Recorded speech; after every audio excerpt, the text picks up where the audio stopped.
Our next speaker is Mr. John Olte. John is an 8-year Marine veteran who began a local program called the Warrior Heart in 2017, assisting veterans dealing with PTSD, depression, and anxiety. From that, I'll let him take the floor. John?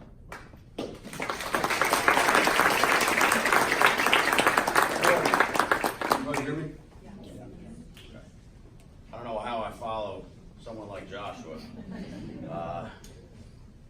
He's done a lot in his life. I served in the Marine Corps. I left right after high school, and I always wanted to be a Marine. That's what I planned on doing with my life. As the luck would have it, fate had something else in store for me. I went through a divorce after 8 years on active duty, and I had custody of my son, and I didn't want to bounce him around the country as a single parent. So I got off active duty and entered back into civilian life. In February of 2017, I missed being in the service, obviously, and I wanted to do more for veterans. As Marines, like Joshua, we're always looking to help people. We're always looking to do something that betters the environment around us and always improve. So I began the Warrior Heart because, as you all know, there are many veterans that deal with depression, PTSD, anxiety. There are many civilians that suffer the same. And then there are also people who every little ripple in the carpet stops them dead in their tracks. They don't have the confidence or the tools to get through things that life throws at all of us.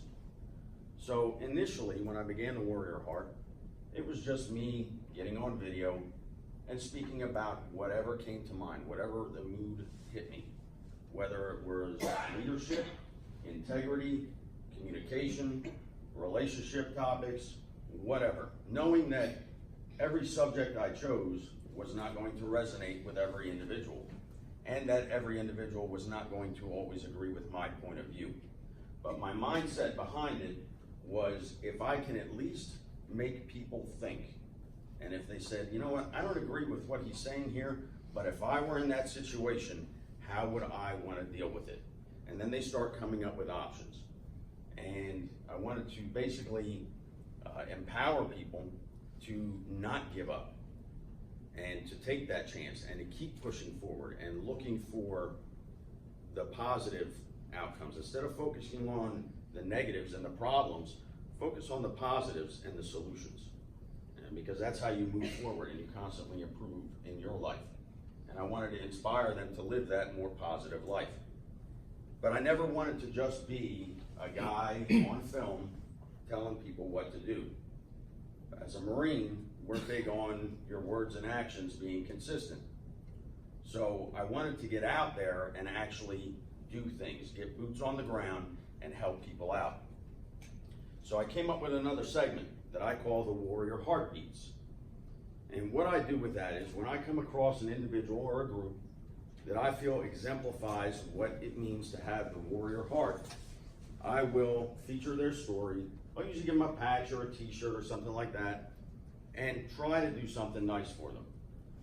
One of the first individuals, and they're not always veterans, but one of the first individuals that I had come across was actually Jason Sims' son, Ryder.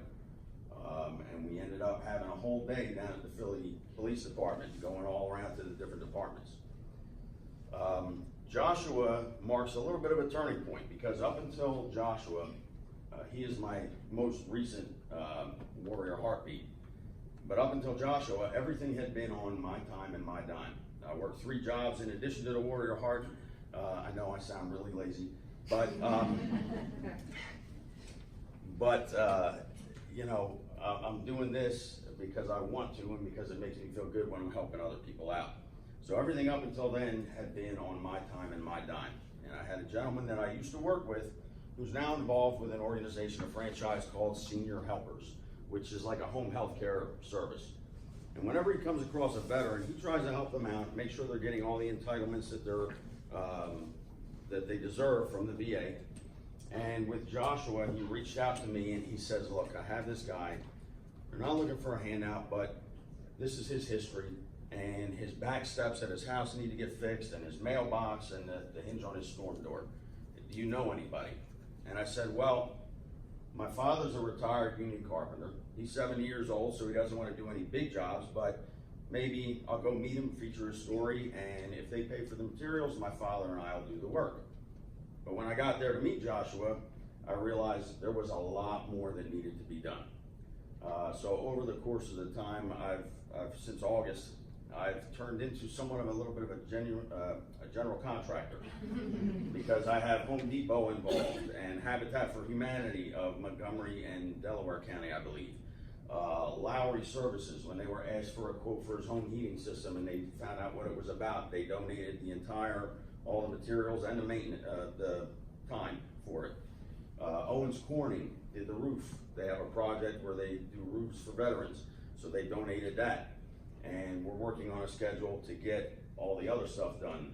ServPro of Levittown actually is doing the mold remediation down in his basement and everything else. So it's turned into a very large project.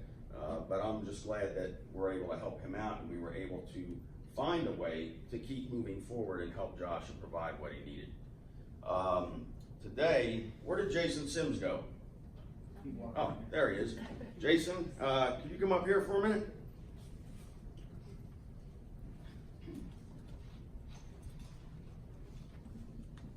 There's a couple things I have for you today. I've been holding on to for a while, but one, on behalf of the Combat Vets Association, I want to thank you for your service. Thank you very much. And that's a small token of appreciation from them.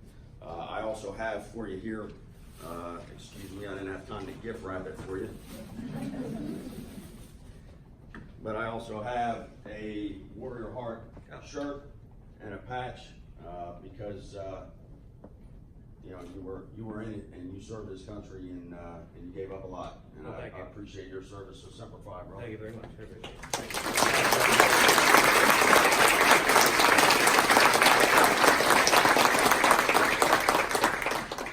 I want to thank all of you for having me. Thank Jason for inviting me today and for inviting Joshua. And with that, I will turn it back over to you, Senior Chief. All right.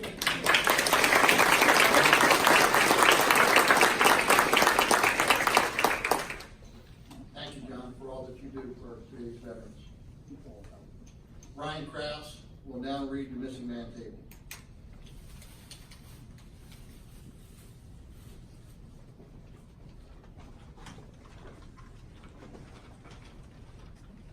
Good morning, guys. Hot. I want to bring your attention to the table at the front of the room right here. It's reserved to honor our missing loved ones, our comrades in arms, our veterans and heroes.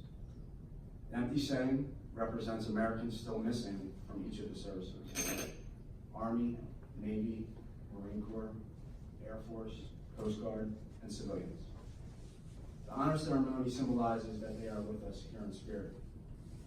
Americans should never forget the brave men and women who answered our nation's call and served. We should always be mindful that the sweetness of enduring freedom has always been tainted by the bitterness of personal sacrifice. Please let me explain the meaning of the items on the special table. Sorry, I'm gonna get a little emotional, guys. The table is round to show our everlasting concern for our missing men and women. The tablecloth is white, symbolizing the purity of their motives when answering the call of duty. The single red rose displayed in the vase reminds us of the life of each of the missing, their loved ones, and friends of these Americans who kept their faith. The vase is tied with a red ribbon, a symbol of our continued determination to account for our missing. A slice of lemon on the bread plate is to remind us of the bitter fate of those captured and missing in foreign land.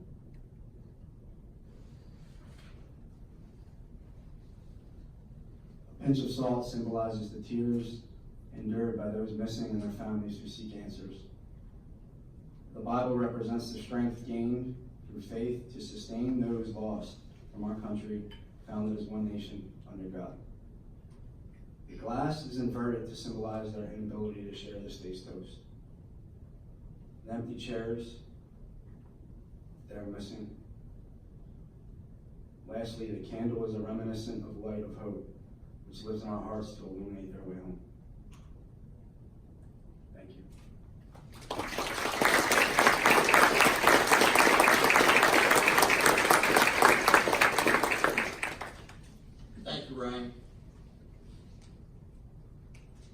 I would like to thank you all for attending today's ceremony. And yes, we have cake again. And if we could have a couple of the veterans slice and dish it out, that would be great. If you could please stand again, Ebony Darden will give the benediction, and that will complete today's ceremony.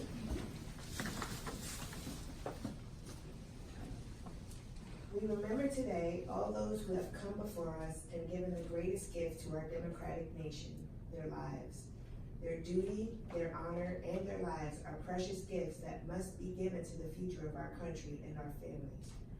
The duty of our veterans, past and present, is the fiber of the word freedom and is stronger by our recognition of service and sacrifice. We honor that service and sacrifice today and carry it forward for our children to honor.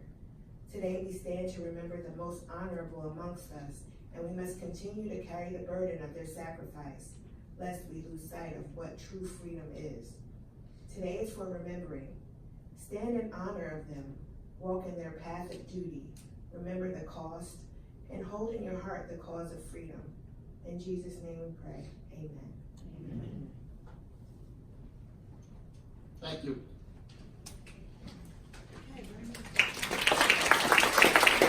Want to be the first to receive new content? Subscribe to the Warrior Heart on YouTube.